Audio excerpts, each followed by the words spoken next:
Can I just say what an unbelievable feeling it is to know that I have the support. It's an immense feeling, and I know that it's such that everything they've tried, everything they're doing, everything the people sitting in there are tarnishing us, slandering us, trying to silence us. And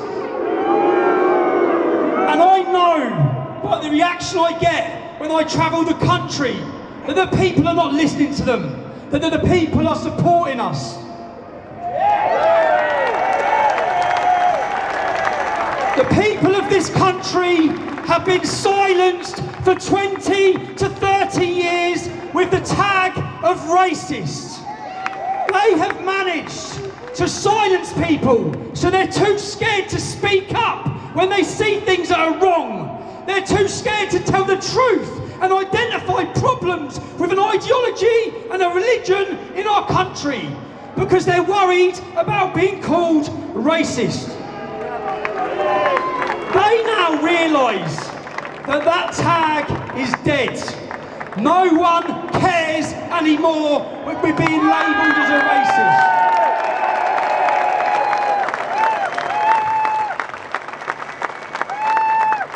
So they've now introduced their new term, hate speech. What is hate speech? There's a 16-year-old boy somewhere in here. I'm going to interview him next week. He went to Speaker's Corner and he debated Ali Dawah. And he stated facts about Islam.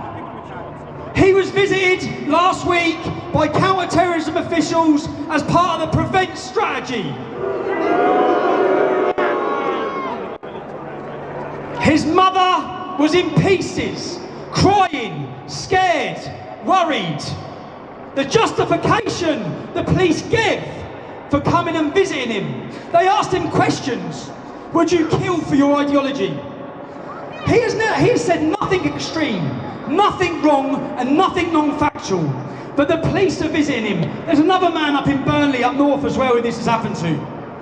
The reason the police gave for visiting him is because they didn't like his opinions on Islam.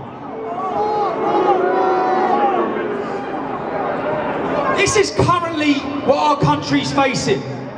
When you hear statistics and they say that 30% of all Prevent strategy is now non-Muslims, that's not and again, visits from counter-terrorism.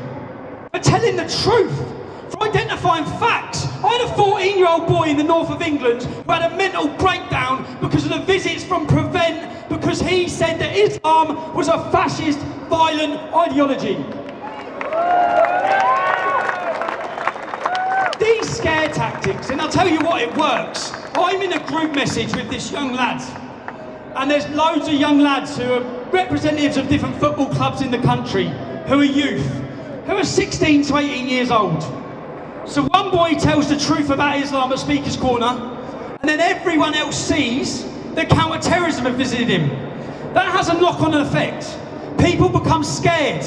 People are terrified to identify and speak openly and honestly. We've just seen that my Twitter account was removed for hate. The hate, one of the things that they suspended me for, I said 90% of grooming gang convictions are Muslim men. That is a fact. That is not hate. 20% of them are called Mohammed. But what they removed my Twitter account for was for saying Islam promotes killing people. It does. 100 verses in the Quran incite them to kill. Again, it was a fact. Now, when you see the news reports, this is where we can't be fooled. Our government, there's been 10,000 Twitter accounts closed at the request of government for hate. There's been 140 Twitter accounts closed for terrorism. Hamas are a prescribed terrorist organisation. They have a Twitter account. Hezbollah are a prescribed terrorist organisation. They have a Twitter account. So this is not about rules or regulations or breaching any of their rules. This is about silencing and stopping. Silencing people like me. Milo had his Twitter account closed. Sargon had his Twitter account closed.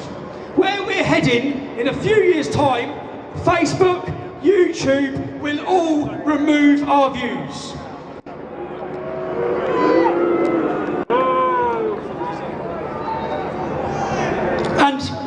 And if we're to do anything about it, and it has to be so, there's a video of Yvette Cooper, a Labour politician.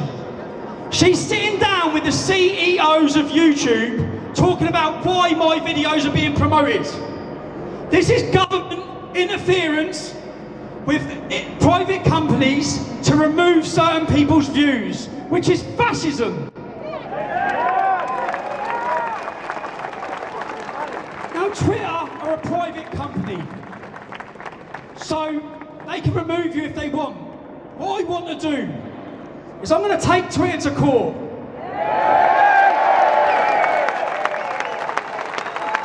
I'm going to take them to court for discrimination against my physiological beliefs, my deep-held beliefs.